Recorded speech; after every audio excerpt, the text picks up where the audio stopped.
Great. So now the truth comes out, doesn't it?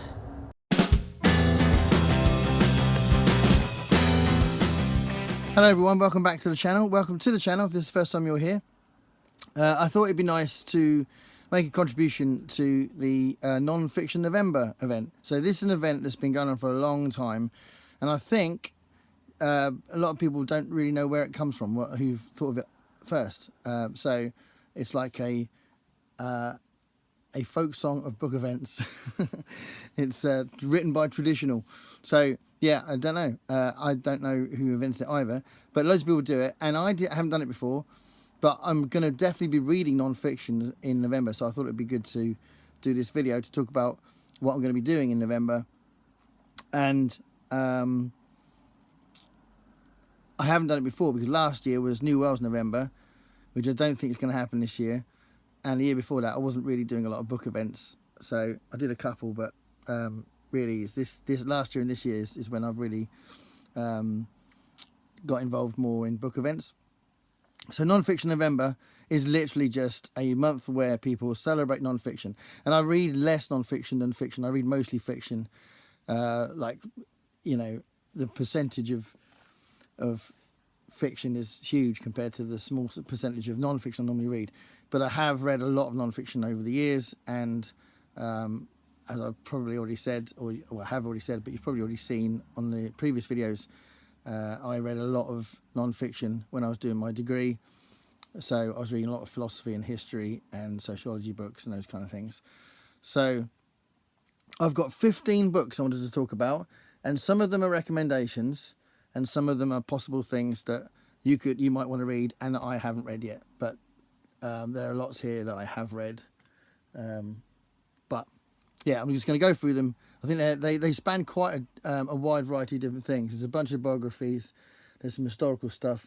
There's a big philosophy book that I'd recommend. There's some stuff that are more in the creative arts side. And then there's some more scientific stuff. Well, popular science, if you like.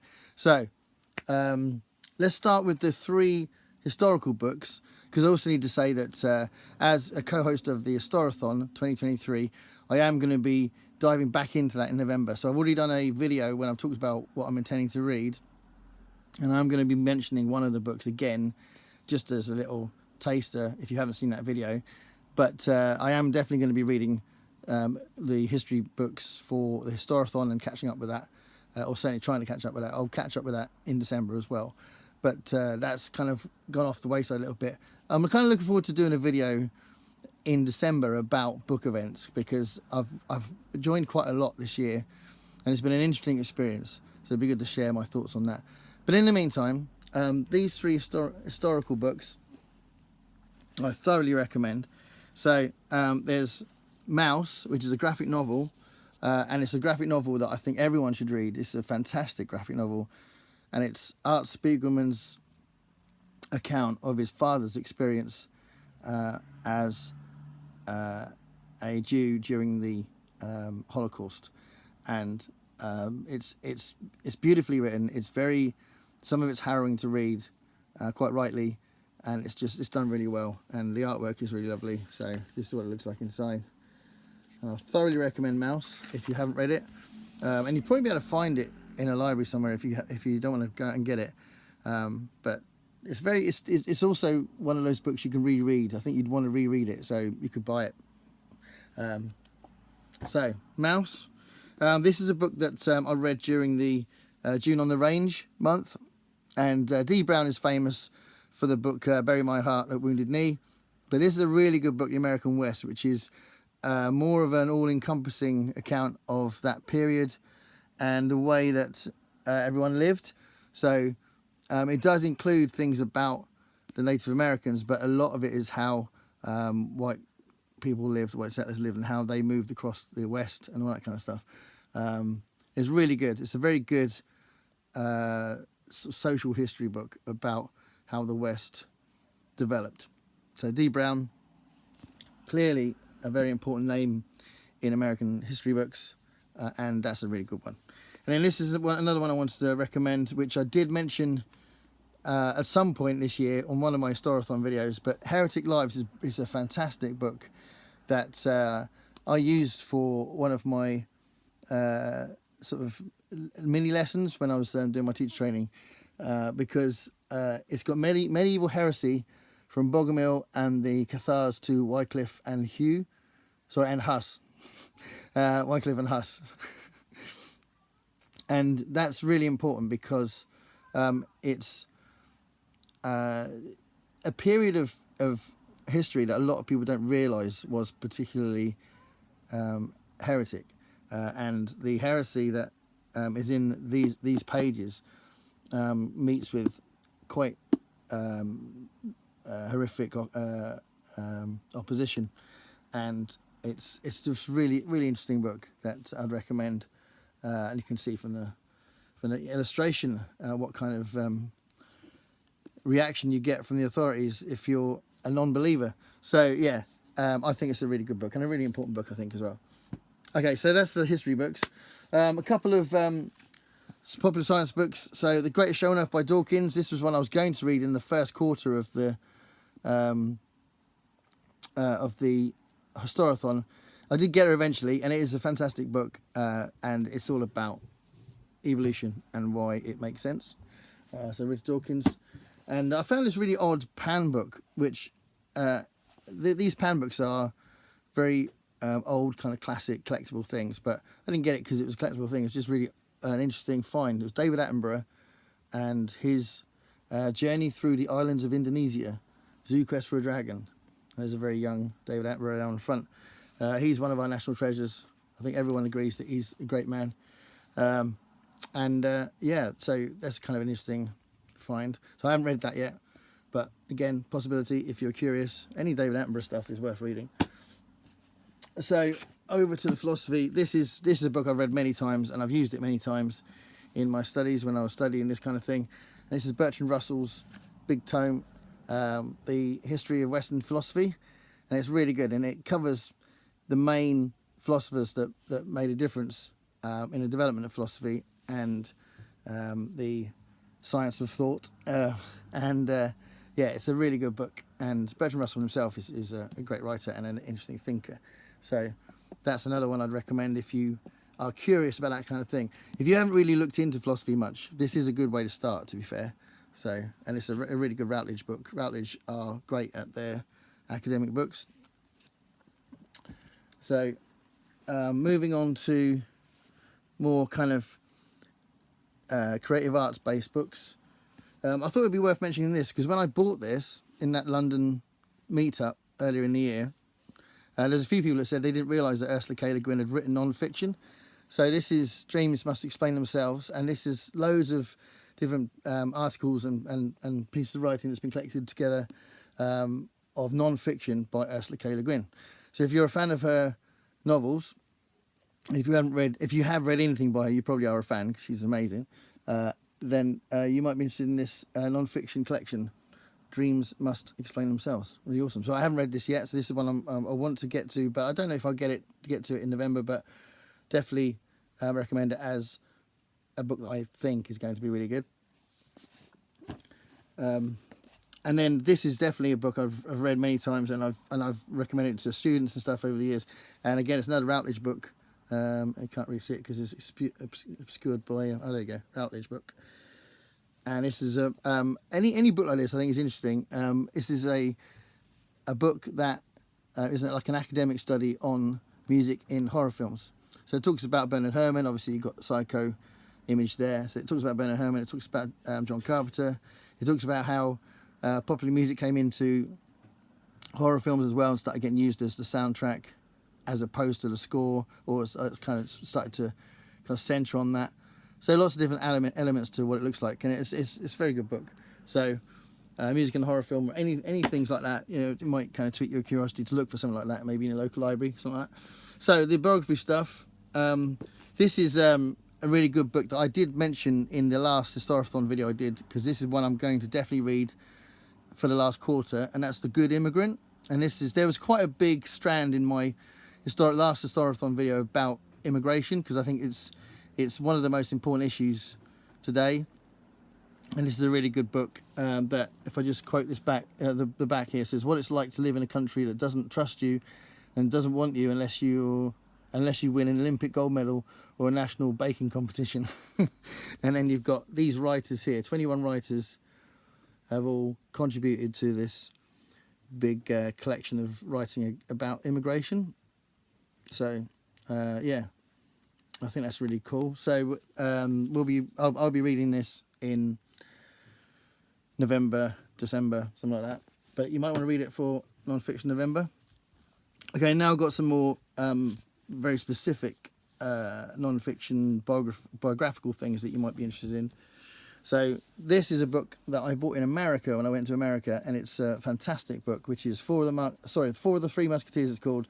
And it's a book about the Marx Brothers' experience on stage. So there are tons of books about the Marx Brothers, but there's not.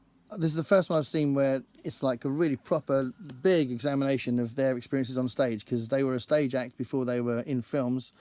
And a couple of things that are quite interesting about that sort of stage period.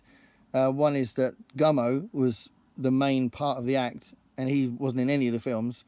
So I think that's kind of interesting. And then the other thing is that Harpo became a mute comedian on stage after doing one performance, and then a reviewer criticised him for his squeaky voice, and that's it. He didn't speak again on stage or on film, and that became his act, and he became one of the most famous silent comedians, if you like, while everyone else is getting all these great dialogue, you know.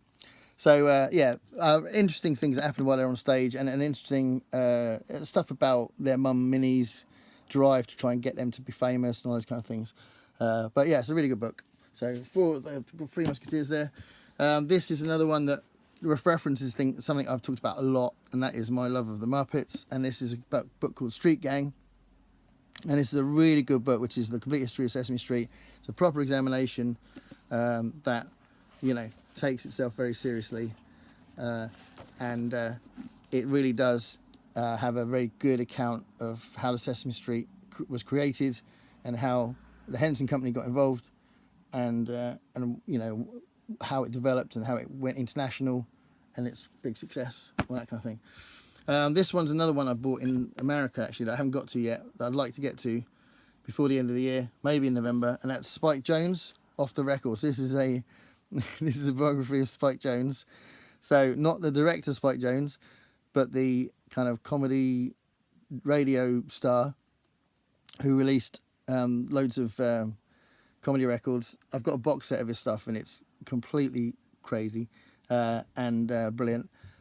So you guys, if you're an American viewer, commentator, or whatever, you will definitely know Spike Jonze. He's less famous over here, but the man who murdered music. I'm a big fan of what he does. Some of it's dated, obviously it will be, but yeah, because I think I love that kind of sensibility from the old cartoons of the 40s as well, and 50s, and all that kind of the sort of the sound effects and the sound of those songs is kind of similar, I think, to that kind of thing. So I think it's the same side of my brain. Three more. We've got Persepolis. So I did mention this in that Historathon video as well, and this is a very famous graphic novel that talks about a girl growing up in Iran and in America, and how that affects her, having both cultures, and ultimately not really feeling that she belongs to either one. So this is a very famous and classic and important graphic novel that certainly pushed graphic novel further into like an academic art form. So Persepolis. I found, this is recent find, so I found this after I did that last Historathon video. I was really pleased to see it. And this is Robert Service's biography of Trotsky. So Robert Service is really famous for a well-regarded, probably one of the most well-regarded biographies on Stalin. And I have read that. I don't have it anymore, but I've read it. But I haven't read his book on Trotsky. And Trotsky is a personality that I'm really fascinated by. I think he's the most interesting person that lived through this period and was a key player in the period, and obviously famously disagreed with the idea of Stalin taking over. He kept trying to say how much he'd betrayed the revolution and all those kind of things, and then ended up being in exile, and all sorts of things happened.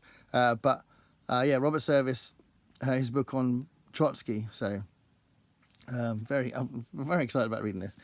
So there's that one, and then the last one I'll finish on the one that I should get to first, because I'm very excited about reading it, and that is my book, which is the biography of Charles Adams. So, you know, if you've seen any of my, well, not any of my videos, but if you've seen a number of my videos, you'll probably have found out by now how much I love cartoonists, and I collect cartoonist books. There are 3 videos coming up on my channel soon, which is part of the library tour, which is my whole collection of cartoonist books. So there's 3 videos that go through the collection, but Charles Adams is my favourite cartoonist. So I'm very excited about reading this biography of Charles Adams. So there we are. So some of those are books I've read. Some of them are books I'm going to read. Non-fiction November is a really cool idea. I am going to be doing this Historathon catch-up. I'm also going to be doing some videos for the Historathon. So I'm going to be doing a video on the witch hunts, and I'm going to dedicate that video to Pax because she was really interested in seeing that when I said I was going to do it. I'm probably going to do a video on the Civil War, the British Civil War, because there's a Civil War tag going around, and it'd be good to just do a video on some of the things that happened and some of the books that are out there about it. I'd like to do that. So it's a different period, but I'd like to do that. I haven't got around to doing that yet, so I'd like to do that. And I'm definitely going to do one which is about seeing history through cartoons. So that's happening as well. And I'm going to try and make sure that happens in November, if not, it'll be December. So that's all happening in my head for non-fiction November. And there was probably something else, but I didn't make any notes, so I've forgotten. Anyway, let me know what you're going to be reading, and if you like the idea of some of those things. There's quite a range there of things you might be interested in. And I'll see you later. Thanks a lot for watching. Bye.